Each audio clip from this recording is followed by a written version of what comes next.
Hi, my name is Erin Meagher. I'm the founder of Beneficial Blends. We are an organic food manufacturer based in Tampa, Florida. So we deal in all edible oils and fats for the last 10 years. We actually can take all of your CBD oils and bring them in-house. We can help you go through regulatory design, get your product on our lines. We can actually add flavor profiles, terpenes, whatever you want to your products. We are certified organic, kosher, we're SQF level 3 facility, and we're also certified for dietary supplements as well. Great. And Erin, when you're doing this type of white labeling and packaging, is this something of a service that's usually offered, or is it something that you have to recommend your clients or potential customers to go and have, their own representation, their own lawyers? How does that usually work when it comes to your agreements and how you work with your clients? So at Beneficial Blends, we really have an entire team. We have in-house counsel, we have R&D technicians, we have quality and regulatory teams, plus our operations and supply chain teams. We can actually come in and do everything for you except sales and market.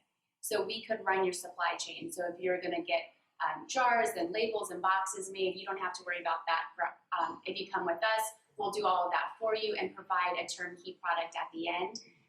We can also help navigate through what flavors you want. Because we're a food company and we've been a food company for so long, we can do the nutritional panels for you. We can get everything compliant except for what the FDA says, right? So as soon as the FDA makes further rulings, you will be 100% compliant with those. And that's a good point. I think that people always have to understand that the FDA rules are still not finalized in this category. And so a lot of times when you're looking to start your own company, your own brand, want your own products, there's got to be some flexibility. And so working with experienced companies that have experience in manufacturing. Another thing I want to mention is some companies, I don't know about you ladies, offer fulfillment or warehousing. I think that's another thing that people don't realize is, oh, it sounds great, let's make 10,000 units. When they're made, they're in boxes and they're stacked up, and where do you keep them? So sometimes, that's something, I don't know if you guys, any of you offer warehousing and some fulfillment services? Yeah, we do. So that's a cost that people don't always consider. Where am I going to put this? In my garage? Well, I hate to say that. You don't want to stack thousands of dollars of stuff in your garage in Florida come this summertime. It's not good for your business. So these are things that through trial and tribulation experience, that's why it's so great to have this conversation, is because a lot of people made these mistakes already. Let me just tell you a funny story about that. Please do. So I started a company 10 years ago from my house, right? Like nothing. And it was summer in Florida, and we got these soft gels that had to be refrigerated. And we didn't know. I had to rent a U-Haul in July to move this product across the city to put it in a storage location that was AC before the soft gels went bad. Like, I didn't know what I was doing. And it was hysterical. I was like sweating, and it was really bad. I got them in there. I saved the soft gels. But I'm just kind of using that story as I didn't know I was doing 10 years ago. But now, we have 65 employees. We have over 50,000 square foot manufacturing facility. We have all of our regulatory in place. It is doable, even though you may not know all of the things up front. People like us can help guide you through, and so that you don't make those same mistakes as well that I made with soft. I will remember that like bumpy U-Haul going down the road in July. That's one of my fun stories. I think again, I did a formula years ago that was originally an effervescent powder, and I said, "Oh, I don't want to put in a powder. Let's put in a capsule."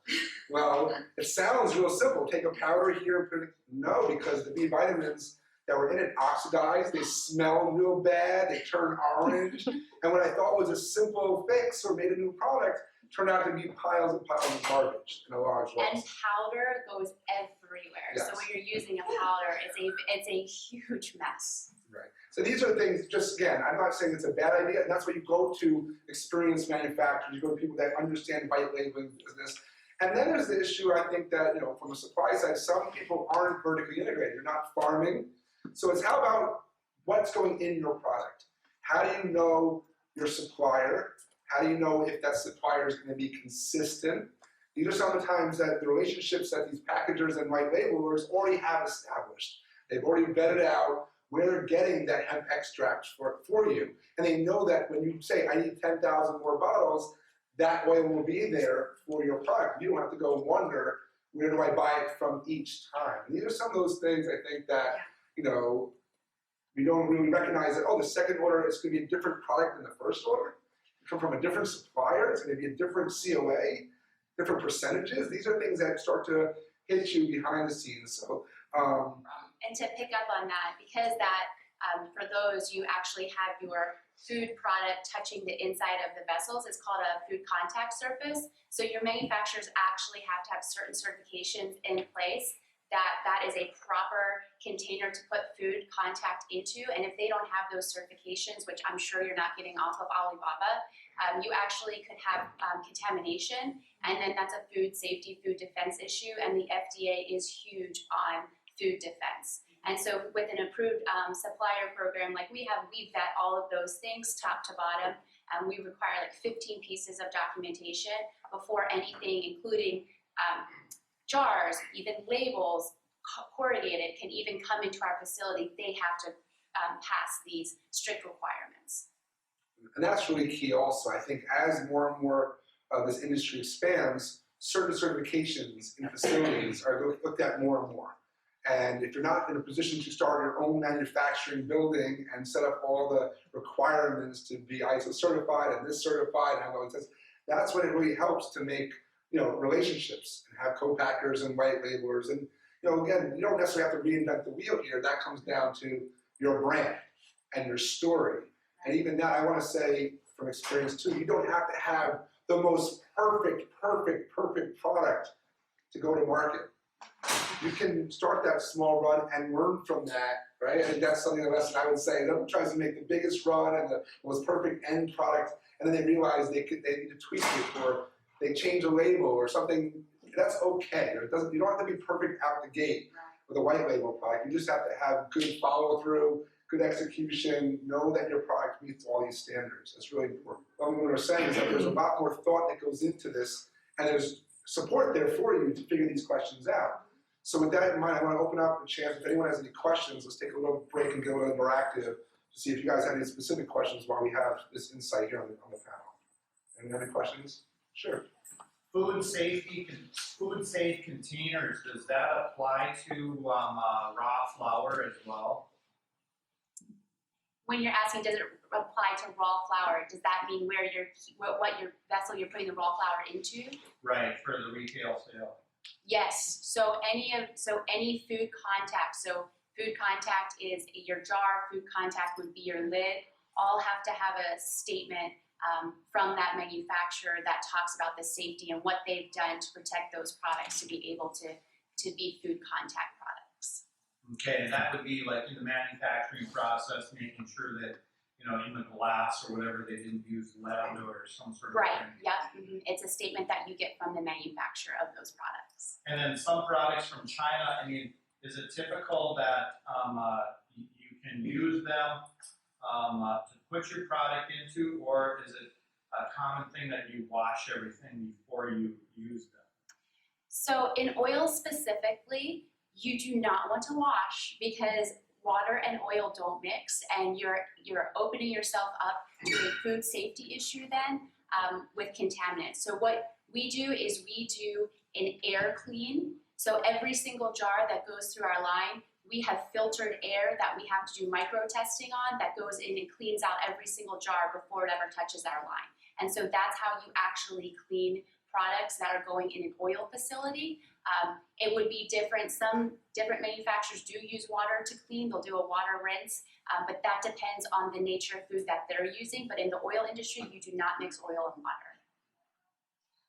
And for me, it's always a matter of, it sounds great to be in business and sell products and supplements, but these are things that are going on and inside people and pets. And that's something that if you're in that state of mind, that's what you want to be selling, there's that responsibility that goes with that. And the key, again, also is in your contracts for manufacturing, liability, insurance. That's another factor people don't, you know, there's certain insurance that manufacturers carry, but that may carry over to you and protect you to some degree, but there's still insurance that you as a brand, as a reseller, or someone that sells these products needs to have as well.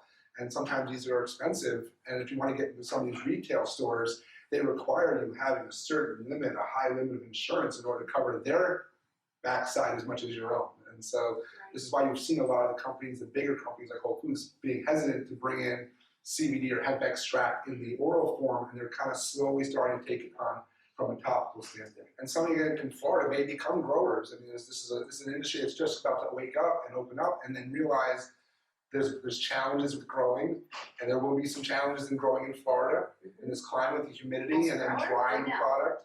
It's starting to happen, weather changes, and then getting that into processors and having it extracted and having it tested and having all these, there's costs that you have to consider. And it's really nice when someone can say, I have a great supply chain, I have a great, packaging for you, I can put this all together for you and you know your prices. It also helps when you go into investors or raise capital. If you know you have a consistent price point, this is going to be my cost of goods, right? And you can do your numbers and projections on how much you expect or hope to sell, and that kind of will then determine how much you may need. Yeah, I think that's a good comment too, is again, thinking long-term and doing those things right on the front end, is because where are you selling it? If you want to sell it in a mom and pop that may not require you to do those things, you can do that. But when your brand grows, who are you going to next? And so even some of the, the larger companies, like we work with large companies like, Publix is one of our customers. If I want to sell my stuff into Publix, you have to be Publix compliant. So if you can become compliant on the front end at your minimum order quantities, then you'll keep that compliance with those companies as your brand continues to grow, and you won't have to backtrack when they come calling on you. And the buyers at those stores get educated by the industry to know what to look for. They get educated by FDA regulators and things, and they're going to look at it like I can. We go look at their packaging and He's tell back you. there, by the way. He's watching. There's no. We had one I sat down. Honestly, the guy said he spent $1 million and he sourced all this great oil, and he had this gorgeous looking packaging at first glance in a bottle in a box. And we looked around and we said, "Where's your UPC code? Where's your barcode? How are you going to get this scanned or sell it anywhere?" And he spent all that money and forgot the basic barcode on the product, both on the bottle or the box. And I was like, you have to reprint pretty much all this. And that's just an expense. Stickers. Yeah, well, of course. Like, we come out with There short was other things with but that. they're things you learn in this process. That's gonna be a hand label job, and it's gonna be real costly if I need to hand label all of those stickers. I'll let you know. You see that what you see at the facility, all these fancy lines and bottles producing, a lot of this stuff is hand packed into boxes, and that's labor and cost, and these are all pennies that add up. Yeah. And in a competitive marketplace, you want to sell your 1,000 milligram tincture or 1 ounce tincture bottle, and what's selling today for 90 probably won't sell for 75 in a year, 2 years from now. And you have to keep that in mind as well. So you have to make sure that your margins to start, you have room to discount, to offer specials, to be competitive in promos. You have to have sampling. Some manufacturers, you do white labeling, give you a smaller size for sample sizes, for giveaways, or for trade shows, and things of that nature. That's a whole separate budget when you start to create your brand of what you're going to just give out for free.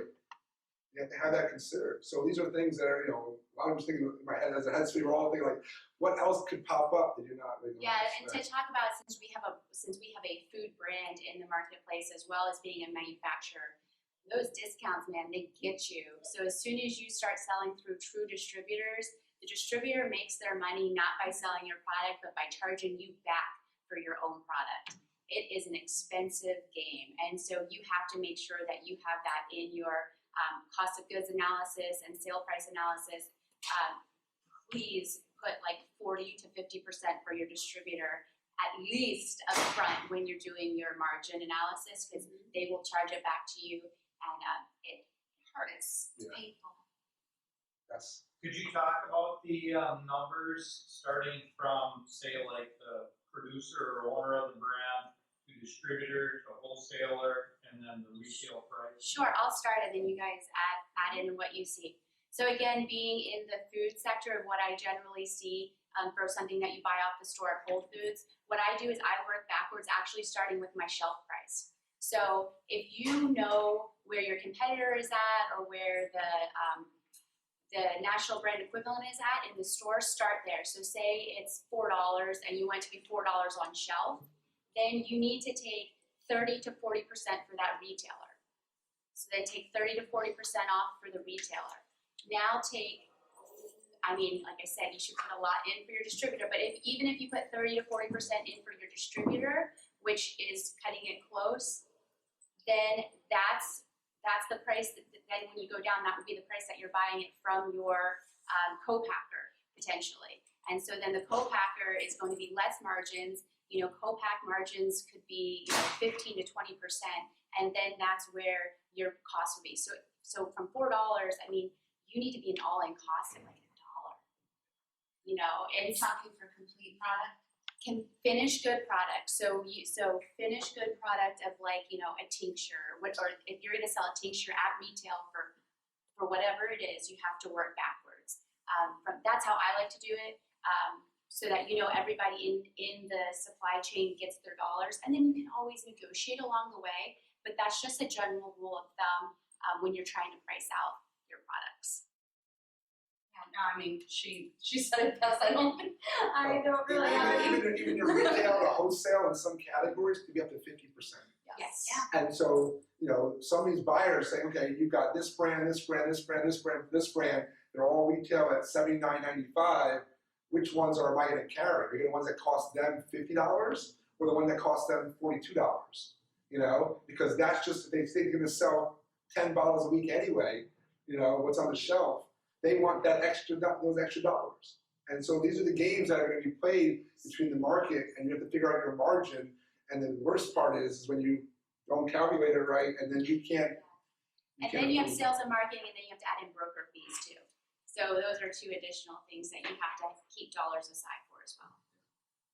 And again, this all varies. There's different routes. So we talked about some people want to go right to the internet, e-commerce and direct. That's often a very good way to start, to build your brand, build your story, get influencers, get some traction, and you make a larger margin because you're selling it from what you get paid for to make to that retailer. Even if you offer a discount online, 10%, You're still making. You still make a better margin, but you have to spend usually on marketing dollars to get that to happen. So there's a dance here that you have to figure out what works for you, and we all agree that you have to have a plan. If you actually want it to be successful.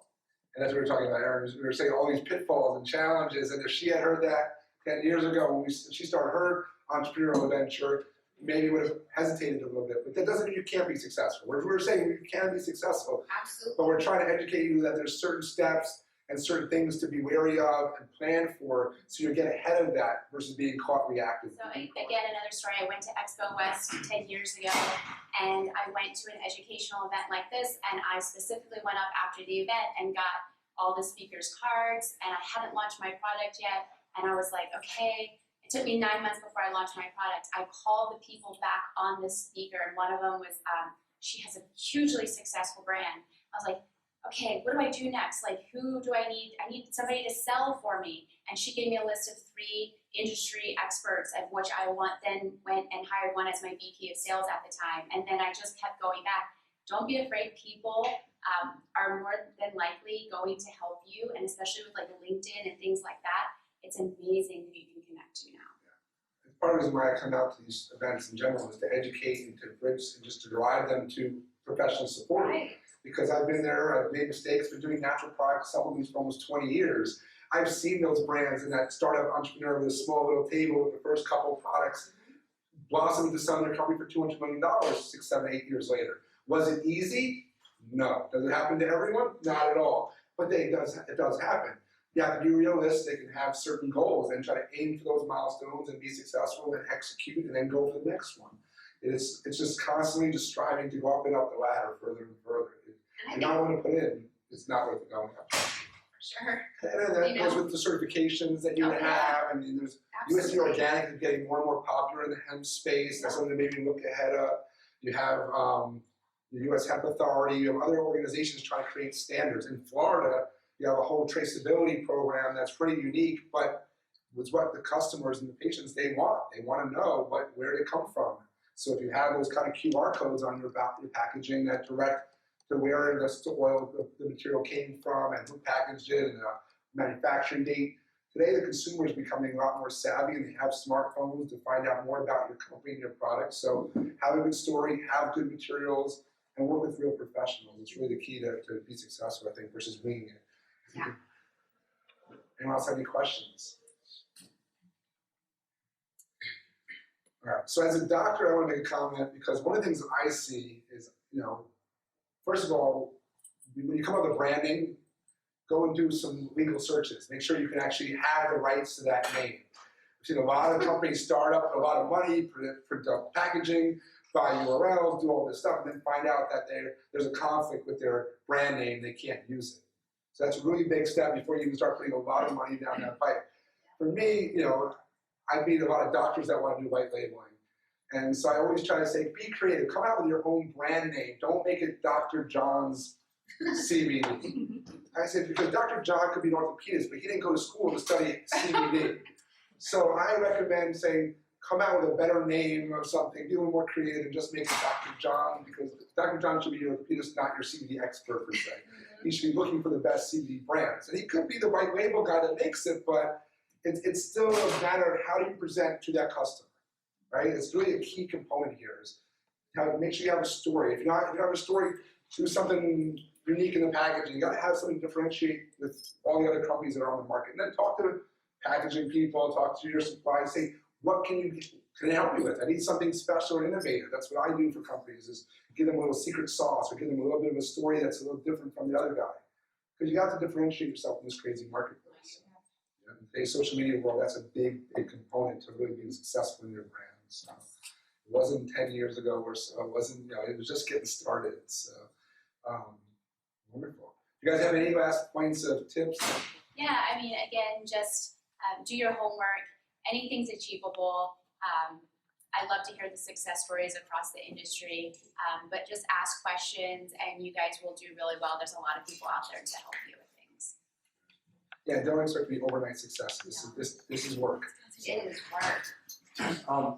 From a getting started standpoint, how much money would be required, like, just to get started, get in the door?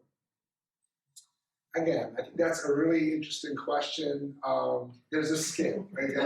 So there are some we call MOQs or minimum order quantities that manufacturers are going to request. Some I've seen as low as $2,500, and some are 2,500 units, and that could be a big range in what that could be your cost.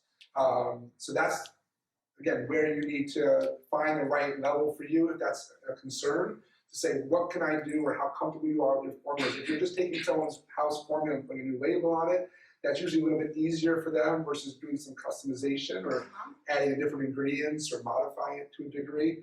Yeah, if you are willing to not have a lot of customization on the front end and then dump all of those dollars instead of into the customization into your sales and marketing, that is probably the best way to go, because then later you can always go back and start to come out with new things, and then you'll be on trend because you have new innovative products. So it actually, and then you can get to the product maybe that you really, really wanted.